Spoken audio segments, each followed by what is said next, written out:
Welcome to Mythri news ప్రతిక్షణం ప్రజల కోసం. అనకాపల్లి జిల్లా నర్సీపట్నం విద్యుత్ ఛార్జీల మోతపై బీజేపీ నేత తమరాన ఎర్రన్న నాయుడు ఆధ్వర్యంలో నిరసన ర్యాలీ. బీజేపీ నియోజకవర్గ కన్వీనర్ ఎర్రన్న నాయుడు ఆధ్వర్యంలో పెరిగిన విద్యుత్ ఛార్జీలకు నిరసనగా మంగళవారం నిరసన ర్యాలీ నిర్వహించారు.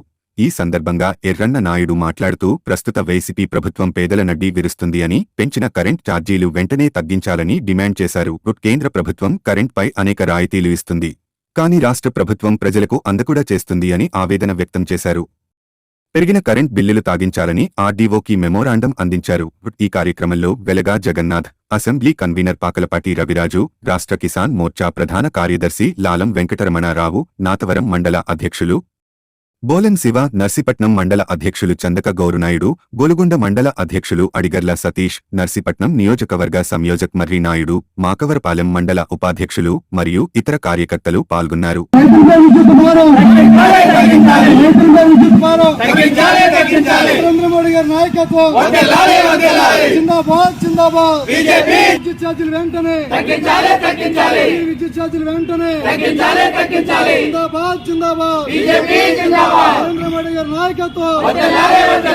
నా పేరు వెలగా జగన్నాథ్. నేను నర్సీపట్నం టౌన్ ప్రెసిడెంట్ బాధ్యతలో ఉన్నాను. ఏ రాష్ట్రమైనా ఏ దేశమైనా అభివృద్ధి చెందాలంటే ముఖ్యంగా రెండు విషయాలు బాగా ఉండాలి. ఒకటి, విద్యుత్ ధరలు, నాణ్యమైన విద్యుత్ ఇవ్వాలి, విద్యుత్ ధరలు అందరికీ అందుబాటులో ఉండాలి.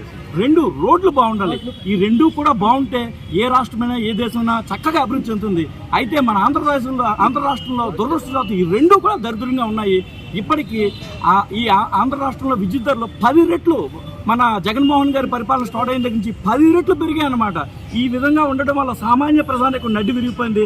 అదేవిధంగా రోడ్లు కూడా దరిద్రంగా చేసి ప్రజల నడ్డి నిజంగానే విరిచేస్తున్నారు. కాబట్టి దయచేసి పెరిగిన విద్యుత్ ధరలను వెంటనే తగ్గించాలని భారతీయ జనతా పార్టీ నర్సీపట్నం తరఫున డిమాండ్ చేస్తున్నాం. నమస్తే.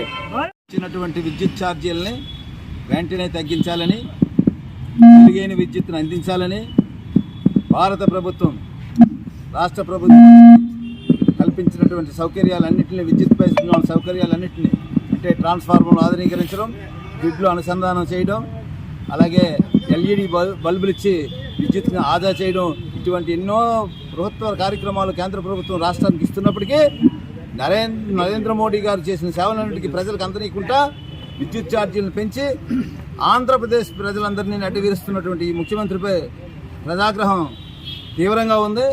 ఈ ముఖ్యమంత్రి సాధారణమైనటువంటి గృహోపయోగాలని కాదు, రైతులను కూడా చాలా ఇబ్బంది పెడుతూ సమయానికి కరెంట్ ఇవ్వకుండా, మెరుగైన విద్యుత్ ఇవ్వకుండా, ట్రాన్స్ఫార్మర్కి అనుసంధానం చేయకుండా ట్రాన్స్ఫార్మర్లు ఆధునీకరించినప్పటికీ అది పనితీరు సరిగా లేకుండా చాలా తీవ్రమైన ఇబ్బందులు పెడుతున్నాడు.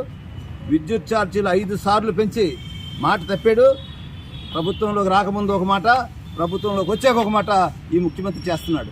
ప్రభుత్వంలోకి రాకముందు నా యొక్క 5 ఏళ్ల పరిపాలనలో విద్యుత్ ఛార్జీలు తగ్గిస్తానన్నాడు, కానీ 5 సార్లు పెంచి మాట తప్పాడు, ఈ మడం తిప్పాడు. ఈ ముఖ్యమంత్రి తక్షణం దిగిపోవాలని భారతీయ జనతా పార్టీ డిమాండ్ చేస్తా ఉంది. తమరాన ఎర్రమనాయుడు, నర్సీపట్నం అసెంబ్లీ కన్వీనర్ నేను కొనసాగుతున్నాను బాధ్యతగా. అయితే ఇప్పుడు కేంద్ర ప్రభుత్వం మనకి యూనిట్ 2.5కి ఇస్తే, మన రాష్ట్ర ప్రభుత్వం పెద్దలకి యూనిట్ వచ్చే ధర 6 రూపాయలకి ఇస్తుంది, ఇండస్ట్రీలకి 12 రూపాయలకి అమ్ముకుంటుంది. అయినా రాష్ట్ర ప్రభుత్వం ఏమైందంటే విద్యుత్ తయారీలో విఫలమైంది. జగన్మోహన్ రెడ్డి సరైన అనుభవం లేక, సరైన అవగాహన లేక, విద్యుత్ ముందు చూపు లేక విద్యుత్ రంగంలో వెనకడుగేసి ఇప్పుడు ప్రజలపై భారం వేయడం జరిగింది. అంతేకాదు అన్ని రంగాల్లో కూడా ఛార్జీలు పెంచి, ఆఖరికి చెత్తను కూడా వదలకుండా చెత్తపై కూడా ఛార్జీలు పెంచి ఇప్పుడు జనాలు నడ్డి విరిచి పనిలో ఉంది. వెంటనే జనాలు తెలుసుకొని ప్రజలు ఆలోచించి వెంటనే జగన్మోహన్ రెడ్డిని ఇంటికి సాగనంపాలని, బీజేపీని గెలిపించి ఉచిత కరెంటు 500 యూనిట్ల వరకు ఇవ్వడానికి ముందుకు రాగలేదు. అన్ని స్టేట్లతో పాటు ముందు నడిపించే ఆలోచన మన నరేంద్ర మోడీ గారికి ఉంది. కాబట్టి మీరు ప్రజలు ఆలోచించుకొని సరైన నిర్ణయం తీసుకొని సరైన తీర్పునిస్తారని కోరుకుంటున్నాను.